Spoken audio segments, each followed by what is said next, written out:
Good morning student. आज हम class third का 5th चैप्टर पढ़ेंगे, जो क्या है, एक कविता है। इसका हेडिंग है नहीं काटना मुझको भाई। एक पेड़ है जो लकड़हारे से कहता है कि हे भाई मुझको मत काटना, मैं तुम्हारे बहुत काम आने वाला हूँ। ठीक है, तो आज हम ये कविता पढ़ेंगे। नहीं काटना मुझको भाई, मैंने तुम्हें छाह पहुंचाई। एक पेड़ जब वो लकड़हारा पेड़ काटने के लिए जाता है लकड़ियों के लिए, तो पेड़ लकड़हारे से कहता है कि हे भाई मुझे नहीं काटना, मैंने तो तुम्हें छाया पहुंचाई है। जब भी तुम थके हारे आते हो तो मेरी घनी छाया में बैठते हो तो तुम्हें आराम मिलता है, तो मैंने तो तुम्हें छाया पहुंचाई है, तो तुम मुझे मत काटना।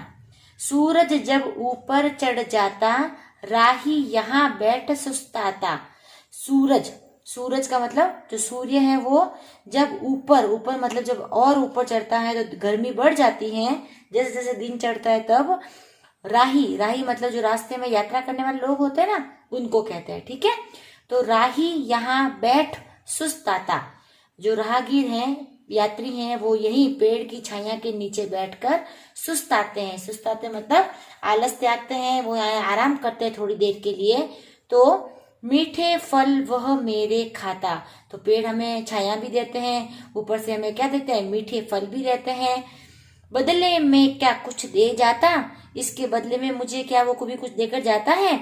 वो पेड़ कह रहा है कि जब सूरज आसमान में तेज ऊपर चढ़ता है तो गर्मी बढ़ जाती है, तो गर्मी बढ़ जाने के कारण जो यात्री होते हैं वो राह में थकते थकते मेरी छाया के नीचे ही बैठकर सुस्ताते हैं, आराम करते हैं और मीठे फल भी वह खाते हैं। इसके बदले में वह मुझे कुछ भी देकर नहीं जाते। सेवा की है की भलाई, नहीं काटना मुझको भाई। है भाई, मैंने तो दूसरों की हमेशा क्या की है, सेवा ही की है और भलाई ही की है। आप लोग मुझको मत काटो, मैं आपको बहुत काम आने वाला हूँ, बहुत सारी चीजें देने वाला हूँ। तो पेड़ हमें देखो छाया भी देते हैं, हम यहाँ नीचे बैठ के सुस्ताते हैं, आराम करते हैं, वो हमें मीठे फल देते हैं और हमारी सेवा भी करते हैं। तो इस तरह पेड़ जो है हमारे आने वाले भविष्य में बहुत जरूरी है। तो जब तक हो सके हमें पेड़ नहीं काटना चाहिए। आगे वाली पंक्तियां देखते हैं। मेरी जड़ी बूटियां लेकर, पेड़ों से हमें क्या मिलती है, जड़ी बूटियां भी मिलती हैं तरह तरह की, जो हमारी कई बीमारियों को ठीक करती हैं। तो मेरी जड़ी बूटियां लेकर बनती दवा हकीमों के घर। बनती दवा, किससे बनती दवा, जड़ी बूटियों से दवा बनती है। हकीम होते हैं जो डॉक्टर की तरह ही होते हैं, जो जड़ी बूटियों से क्या बनाते हैं, दवाइयां बनाते हैं, उन्हें हम हकीम कहते हैं। ठीक है, तो जो हकीम होते हैं वो जड़ी बूटियों से दवाइयां बनाते हैं, उनके घर पर खाकर उसे ठीक हो जाते। और जब भी कोई व्यक्ति बीमार होता है, जिसको जैसी जरूरत होती है वो वैसी दवाई खाता है और ठीक हो जाता है। बूढ़े लड़के सब सुख पाते, चाहे बूढ़ा व्यक्ति हो चाहे छोटे बच्चे लड़के हो, सब आराम पाते हैं। जो कोई भी तकलीफ में हो, किसी को कोई दर्द हो, तो वो जड़ी बूटियों की दवाइयां खाता है तो उससे वो आराम पाता है, सुख पाता है। हमसे सब में खुशियां आई, नहीं काटना मुझको भाई। हम ही पर्यावरण को शुद्ध करते हैं, ठंडी हवा देते हैं, पर्यावरण को अच्छा करते हैं, तो हमसे ही सब जगह खुशियां आती हैं। हे भाई तुम मुझे मत काटो। तो ये पेड़ जो है वो लकड़हारे को कह रहा है कि तुम्हारी थोड़ी सी जरूरत के लिए इन हरे भरे पेड़ों को मत काटो। ये जो है वो हमारे जीवन में बहुत ही अहम हिस्सा है। पेड़ हमारे लिए हमें छाया देते हैं, मीठे फल देते हैं और हमें आराम करने के लिए जगह देते हैं, हमें जड़ी बूटियां देते हैं, जिससे नीम हकीम जो होते हैं वो उसे दवाइयां बनाते हैं और उसे खाकर हम सब ठीक होते हैं। तो इस तरह पेड़ हमारे लिए बहुत ही जरूरी है। ठीक है, आगे वाली पंक्तियां देखते हैं। ठंडी हवा हमी से चलती, जब पेड़ होते हैं तो उन्हीं से ही ठंडी हवाएं चलती हैं। जब पेड़ नहीं होंगे तो गर्मी की मात्रा बहुत ज्यादा बढ़ जाएगी। जन जन में जीवन रस पर भरती, और जब ये ठंडी हवा चलती है तो हर एक प्राणी के जन यानी हर एक लोगों के जीवन में ये नया रस, जीवन रस यानी जीवन का आनंद भरती है। मुझे उगाओ अपने पास। हमें ज्यादा से ज्यादा पेड़ उगाने चाहिए। पेड़ उगाने से ही हमें जो है शुद्ध वायु मिलती है, हमें जो ऑक्सीजन होती है वो मिलती है। मुझे उगाओ अपने पास, पूरित हो जीवन की आस। अगर मुझे आसपास उगाओगे तो ही तुम्हारे जीवन की जो भी सारी आशाएं है ना वो पूरी होगी। नहीं तो आप लोग ज्यादा बीमार पड़ोगे, स्वस्थ नहीं रहोगे। तो अगर अपने जीवन की आस पूरी करनी है तो हमें क्या करना पड़ेगा? ज्यादा से ज्यादा पेड़ उगाने होंगे। कण कण में सुंदरता आई, नहीं काटना मुझको भाई। और देखो जब हरियाली होती है तो कण कण में सुंदरता आ जाती है। हमारी धरती इतनी सुंदर लगती है, पूरी हरी जब चादर हो जाती है इस तरह की, तो यहाँ पर बहुत सुंदरता आती है। और पेड़ कहता है कि मुझे मत काटो, क्योंकि जीवन में इसका बहुत महत्व है। तो हमें भी पेड़ को नहीं काटना चाहिए, ज्यादा से ज्यादा पेड़ उगाने चाहिए ताकि हमारा जो है हरियाली बनी रहे और हमें शुद्ध वातावरण प्राप्त हो। ठीक है, तो इस तरह आपका चैप्टर कंप्लीट होता है, जो एक कविता थी। अब हम इसके क्वेश्चन आंसर्स करेंगे। फर्स्ट है, निम्नलिखित प्रश्नों के उत्तर दीजिए।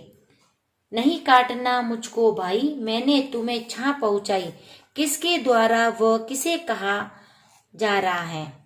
कौन कह रहा है और किसे कह रहा है?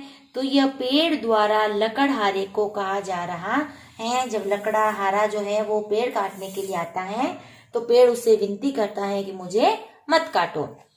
सेकंड क्वेश्चन है, पेड़ हमें क्या क्या देते हैं? ये तो आप सबको आता है। पेड़ हमें छाया देते हैं, फल देते हैं, जड़ी बूटियां और ठंडी व शुद्ध हवा देते हैं। तो पेड़ बहुत बहुत जरूरी है हमारे जीवन में। थर्ड है, पेड़ जन जीवन में जीवन रस किस प्रकार भरते हैं? जन जीवन यानी लोगों के जीवन में आनंद का रस किस प्रकार भरते हैं? तो वो शुद्ध प्राण वायु देकर जीवन रस भरते हैं। हमें शुद्ध हवा प्राण वायु देते हैं और हम आराम से जीवन रूपी रस का आनंद प्राप्त करते हैं। फोर्थ है, जड़ी बूटियां हमारे किस काम आती हैं? तो इसका आंसर है, जड़ी बूटियों से दवाई बनती है जिसे खाकर हमारी बीमारी ठीक हो जाती है। इस तरह से जड़ी बूटियां हमारे जीवन में बहुत ही काम आती हैं। और इसका लास्ट क्वेश्चन है, मुझे उगाओ अपने पास, पूरित हो जीवन की आस से क्या भाव है? तो वो कहते हैं, पेड़ कहता है कि अगर पेड़ पौधे हमारे आसपास उगेंगे तो जीवन की सारी आशाएं पूरी होंगी। सारी आशाएं पूर्ण होना मतलब हमें शुद्ध प्राण वायु मिलेगी, हवा मिलेगी, ठंडी हवा मिलेगी, ग्लोबल वार्मिंग कम होगी, जिसे तापमान में कमी आएगी, हम आराम से जन जीवन में रह सकेंगे और हमें ऑक्सीजन भी भरपूर मात्रा में मिलेगी, कोई भी और किसी को भी ऑक्सीजन की कमी नहीं होगी। तो पेड़ उगाने से ही हमारे जीवन की सारी आशाएं पूर्ण होगी। ठीक है, अब सेकंड क्वेश्चन क्या है? कविता की अधूरी पंक्तियों को पूरा कीजिए। अधूरी पंक्तियां मतलब एक लाइन दे रखी है, दूसरी लाइन नहीं दी, वापस एक लाइन दी, फिर अगली लाइन नहीं दी। तो नहीं काटना मुझको भाई, इसके आगे लाइन है, मैंने तुम्हें छां पहुंचाई। एक तो मैंने लिख दी है, आपको इस तरह से ही आगे फिलअप करनी है। सूरज जब ऊपर चढ़ आता, इसके आगे वाली लाइन, आगे वाली जो ये है ना आगे आपकी कविता, यहाँ पे, यहाँ से आपको देखकर ये यहाँ से लिखनी है, सूरज जब ऊपर चढ़ आता, राही यहाँ बैठ सुस्ताता। तो ये लाइन आपको यहाँ फिलअप करनी है और इसी तरह आगे वाली सारी ये जो है पंक्तियां पूरी करनी है। ठीक है, अब अगला क्वेश्चन है भाषा बोध का। कविता की पहली और दूसरी पंक्ति में भाई और पहुंचाई तुकांत शब्द है। तुकांत का मतलब होता है तुक प्लस अंत। अंतिम में जो तुक मिलता है ना, आई पहुंचाई भाई, तो ये तुक मिल रहा है, यानी कि इसकी लय मिल रही है। तो इसी तरह से अपने को कविता में और शब्द ढूंढकर लिखने हैं। इसी प्रकार की कविता की अन्य पंक्तियों से प्रयुक्त तुकांत शब्द छांटकर लिखे। हमें और छांटकर लिखने हैं, जैसे मैंने लिखे, जाता, सुस्ताता, चलती, भरती, भलाई, भाई, आस, पास, जाते, पाते, खाता, जाता। ठीक है, तो इस तरह से ये सारे तुकांत वाले शब्द हो गए हैं, जो पीछे वाली जो इसकी लय मिल रही है, ता, ता, ती, आई, स, आते, ते, ता। इस तरह से अंतिम वर्णों का जो तुकांत मिलता है उससे हमें क्या लिखनी है, इसमें सेम तुकांत वाले शब्द इसमें फिलअप करना है। ठीक है, नेक्स्ट क्वेश्चन है, निम्नलिखित शब्दों को अपने वाक्यों में प्रयोग कीजिए। यहाँ शब्द दे रखे हैं, इनका हमें क्या बनाना है, वाक्य बनाना है। आगे भी अपन ने बनाए हैं। जैसे फर्स्ट वर्ड है भलाई, तो इसका वाक्य बनेगा सज्जन व्यक्ति दूसरों की भलाई करते हैं। ठीक है, फिर सेकंड क्वेश्चन है जड़ी बूटियां, तो पेड़ों से हमें जड़ी बूटियां मिलती हैं। थर्ड वर्ड है कण कण, बारिश होने से धरती के कण कण में सुंदरता आती है। फिर फोर्थ है सुंदरता, तो सुंदरता मनुष्य को संवारती है। इस तरह से आपको इन वाक्य शब्दों से वाक्य प्रयोग करने हैं। ठीक है, और अब आपके चैप्टर का लास्ट क्वेश्चन है, 3 पर्यायवाची शब्द लिखिए। ये एक है, इनके 3 पर्यायवाची शब्द लिखने। पर्यायवाची शब्द क्या होते हैं, जो सेम उनका अर्थ हो। जैसे पेड़ है, तो पेड़ का पर्यायवाची होता है वृक्ष, तरु और वीटम, ये 3 इनके पर्यायवाची हो गए। हवा, हवा का पर्यायवाची होता है वायु, समीर और अनिल।